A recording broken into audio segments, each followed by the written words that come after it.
അപ്പോൾ ഇന്നത്തെ നമ്മുടെ റെസിപ്പി നല്ല ടേസ്റ്റി ആയിട്ടുള്ളൊരു നാടൻ ചിക്കൻ കറിയുടെ റെസിപ്പിയാണ്. ഇത് നമുക്ക് വളരെ പെട്ടെന്ന് തയ്യാറാക്കിയെടുക്കാം. അപ്പോൾ നമുക്കിതെങ്ങനെ ഉണ്ടാക്കുന്നതെന്ന് നോക്കിയാലോ. അപ്പോൾ നമ്മുടെ ചിക്കൻ കറി ഉണ്ടാക്കാൻ വേണ്ടിയിട്ട് ഞാനിവിടെ ഒരു പാത്രം വെച്ചിട്ടുണ്ട്. പാത്രം ചൂടായിട്ട് വരുമ്പോൾ നമുക്കിതിലേക്ക് എണ്ണ ഒഴിച്ചു കൊടുക്കാം. ഞാനിവിടെ വെളിച്ചെണ്ണയാണ് യൂസ് ചെയ്യുന്നത്. സൺഫ്ലവർ ഓയിലാണെങ്കിൽ അതായാലും മതി. എണ്ണ ചൂടായിട്ട് വരുമ്പോൾ നമുക്കിതിലേക്ക് ഒരു 4 സവാള ചെറുതായിട്ട് അരിഞ്ഞത് ചേർത്ത് കൊടുക്കാം.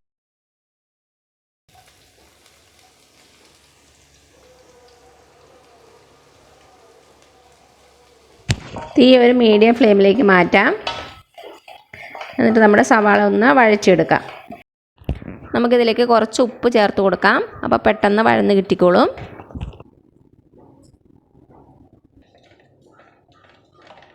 നമുക്കിതിലേക്ക് ഒരു 2 പച്ചമുളക് കട്ട് ചെയ്തിട്ട് കൊടുക്കാം.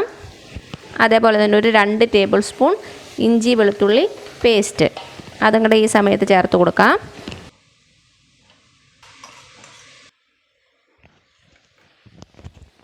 എല്ലാം കൂടി നന്നായിട്ട് വഴറ്റിയെടുക്കണം. മീഡിയം ഫ്ലെയിമിൽ വെച്ച് നല്ല ഗോൾഡൻ ബ്രൗൺ കളറാകുന്നവരെ നമ്മുടെ സവാള വഴറ്റിയെടുക്കണം. ഹൈ ഫ്ലെയിമിൽ വെച്ച് പെട്ടെന്നങ്ങ് വഴറ്റിയെടുക്കരുത്. അപ്പം നമ്മുടെ ചിക്കൻ കറിക്ക് അത്ര ടേസ്റ്റ് ഉണ്ടാകത്തില്ല. മീഡിയം ഫ്ലെയിമിൽ വെച്ച് കുറച്ച് സമയം എടുത്ത് തന്നെ സവാള വഴറ്റിയെടുക്കുക. സവാള വഴറ്റിയെടുക്കുന്നത് വളരെ ഇമ്പോർട്ടൻ്റ് ആണ്. നന്നായിട്ട് വഴന്ന് വരണം. നന്നായിട്ട് വഴന്ന് വന്നാൽ തന്നെ നമ്മുടെ ചിക്കൻ കറിക്ക് അതിനനുസരിച്ചുള്ള ടേസ്റ്റ് കിട്ടത്തുള്ളൂ. നമുക്കിതിലേക്ക് കുറച്ച് കറിവേപ്പിലയും കൂടെ ചേർത്ത് കൊടുക്കാം. അപ്പം നമ്മുടെ സവാള നന്നായിട്ടൊന്ന് വഴന്ന് വരട്ടെ. അതുവരെ നമുക്ക് വെയിറ്റ് ചെയ്യാം. ഇപ്പോൾ അതാ നോക്കിയാൽ നമ്മുടെ സവാള കുറച്ചൊന്ന് വഴന്ന് വന്നിട്ടുണ്ട്. ഇനി നന്നായിട്ട് കളർ ചേഞ്ച് ആകണം. ഇപ്പോൾ അതാ നോക്കിയാൽ നമ്മുടെ സവാള നന്നായിട്ട് വഴന്ന് വന്നിട്ടുണ്ട്. നന്നായിട്ട് കളറൊക്കെ ചേഞ്ച് ആയിട്ടുണ്ട്. ഇനി തീ നന്നായിട്ട് കുറച്ച് വയ്ക്കുക. നമുക്കിതിലേക്ക് ആവശ്യത്തിനുള്ള പൊടികളൊക്കെ ചേർത്ത് കൊടുക്കാം. 1/4 ടീസ്പൂൺ മഞ്ഞൾപ്പൊടി ചേർത്ത് കൊടുക്കാം. 2 ടേബിൾ സ്പൂൺ മല്ലിപ്പൊടി,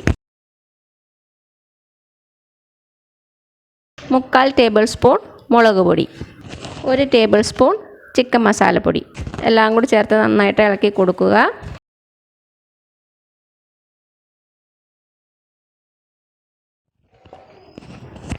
രണ്ട് മിനിറ്റോളം ലോ ഫ്ലെയിമിൽ നന്നായിട്ടൊന്ന് ഇളക്കി കൊടുത്തിട്ടുണ്ട്. നമ്മുടെ പൊടികളുടെ പച്ചമണമൊക്കെ മാറിയിട്ടുണ്ട്. ഇത്രയും മതിയാകും. ഇനി ഇതിലേക്ക് നമുക്ക് ഒരു തക്കാളി ചേർത്ത് കൊടുക്കാം. നല്ല പഴുത്ത ഒരു തക്കാളി.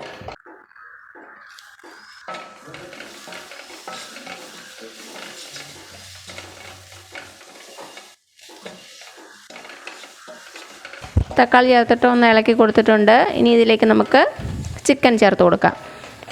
കഴുകി വൃത്തിയാക്കി വെച്ചേക്കണ 1 കിലോ ചിക്കനാണ്. അത് നമുക്കിതിലേക്ക് ചേർത്ത് കൊടുക്കാം.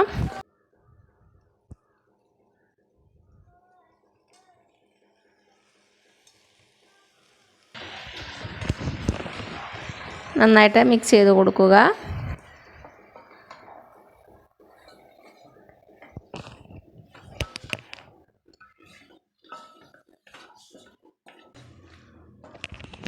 ഇതിലേക്ക് നമുക്ക് ചിക്കൻ ആവശ്യമായിട്ടുള്ള ഉപ്പും കൂടെ ചേർത്ത് കൊടുക്കാം.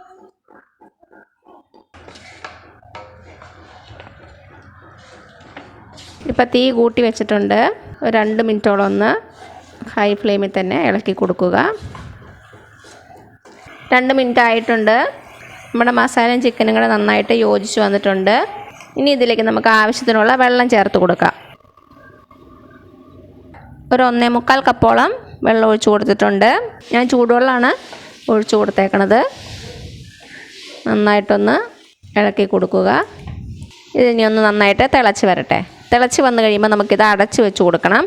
അടച്ച് വെച്ച് കൊടുത്തിട്ട് ഒരു 20 മിനിറ്റോളം നമ്മുടെ ചിക്കൻ നന്നായിട്ട് വേവിക്കണം. അപ്പോൾ ഇത് തിളയ്ക്കണ വരെ വെയിറ്റ് ചെയ്യാം. അപ്പോൾ അതാ നമ്മുടെ ചിക്കൻ നന്നായിട്ട് തിളയ്ക്കാൻ തുടങ്ങിയിട്ടുണ്ട്. ഇനി നമുക്കിത് അടച്ച് വെച്ച് കൊടുക്കാം. അടച്ചു വെച്ച് കൊടുത്തു. ഇനി മീഡിയം ഫ്ലെയിമിലൊരു 20 മിനിറ്റോളം നമ്മുടെ ചിക്കൻ നന്നായിട്ട് വെന്ത് വരണം. മീഡിയം ഫ്ലെയിമിൽ വെച്ചാൽ മതി. ഇടയ്ക്ക് തുറന്ന് ഇളക്കി കൊടുക്കുക. അപ്പോൾ ഇതിവിടെ ഇരുന്ന് നന്നായിട്ട് വെന്ത് വരട്ടെ. ഒരു 10 മിനിറ്റോളം ആയിട്ടുണ്ട്. നമുക്ക് തുറന്ന് ഇളക്കി കൊടുക്കാം.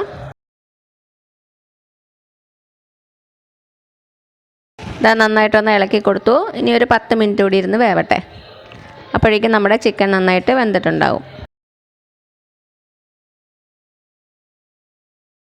ഇപ്പോൾ ഇതാ നമ്മൾ മൂടി വെച്ചിട്ട് മൊത്തം ഒരു 20 മിനിറ്റ് കഴിഞ്ഞിട്ടുണ്ട്. നമുക്ക് തുറന്ന് നോക്കാം. എണ്ണയൊക്കെ നന്നായിട്ട് തെളിഞ്ഞ് വന്നിട്ടുണ്ട്. ചാറൊക്കെ നന്നായിട്ട് കുറുകി നല്ല സെറ്റായിട്ട് വന്നിട്ടുണ്ട്. ഇനി നമുക്കിതിലേക്ക് ഒരു 1/2 ടീസ്പൂൺ കുരുമുളക് പൊടി ചേർത്ത് കൊടുക്കാം. നന്നായിട്ടൊന്ന് ഇളക്കി കൊടുക്കുക. ഇനി നമുക്കിതിലേക്ക് അവസാനമായിട്ട് ഒരു 1/2 കപ്പ് കട്ടി തേങ്ങാപ്പാൽ ഒഴിച്ചു കൊടുക്കാം. ഇത് ഓപ്ഷനിലാണ്, നിങ്ങൾക്ക് ഇഷ്ടമുണ്ടെങ്കിൽ മാത്രം ഒഴിച്ചു കൊടുത്താൽ മതി. അല്ലെങ്കിൽ തന്നെ നല്ല ടേസ്റ്റിയാണ് നമ്മുടെ ചിക്കൻ കറി. തേങ്ങാപ്പാലും കൂടെ ഒഴിക്കുമ്പോൾ കുറച്ചുകൂടി ഒരു ടേസ്റ്റ് ഉണ്ടാകും. 1/2 കപ്പ് ഒഴിച്ചു കൊടുക്കുവാണേ. തേങ്ങാപ്പാൽ ഒഴിച്ചു കഴിഞ്ഞാൽ പിന്നെ തിളയ്ക്കേണ്ട ആവശ്യമില്ല. നന്നായിട്ടൊന്ന് ചൂടായാൽ മതി.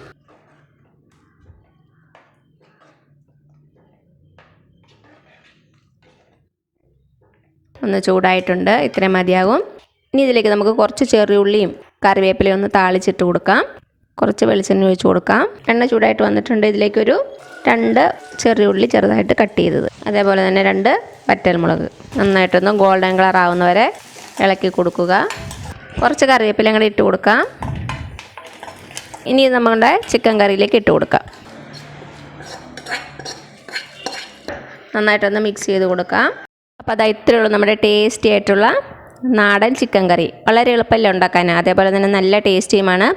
എല്ലാവരും ട്രൈ ചെയ്ത് നോക്കുക. എന്നിട്ട് അഭിപ്രായങ്ങളൊന്നും അറിയിക്കാൻ മറക്കരുത്. അപ്പോൾ ഈ വീഡിയോ ഇഷ്ടമായാലും താഴെ കാണുന്ന ചുമന്ന സബ്സ്ക്രൈബ് ബട്ടണിൽ ഒന്ന് പ്രസ് ചെയ്ത് സപ്പോർട്ട് ചെയ്യണേ. അപ്പോൾ അതിൻ്റെ തൊട്ടടുത്തൊരു ബെല്ലൈക്കൺ ഉണ്ട്, അതും കൂടെ പ്രസ് ചെയ്ത് ഓൾ എന്നുള്ള ഓപ്ഷൻ കൊടുക്കുക. നിങ്ങൾക്ക് ഇത് ഉണ്ടാക്കി നോക്കിയിട്ട് ഇഷ്ടമായെങ്കിൽ നിങ്ങളുടെ ഫ്രണ്ട്സിനും റിലേറ്റീവ്സിനും ഒന്ന് ഷെയർ ചെയ്ത് കൊടുക്കണേ. അപ്പോൾ ഇനി പുതിയ റെസിപ്പി ആയിട്ട് വരുന്നവരേക്കും thank you so much. By.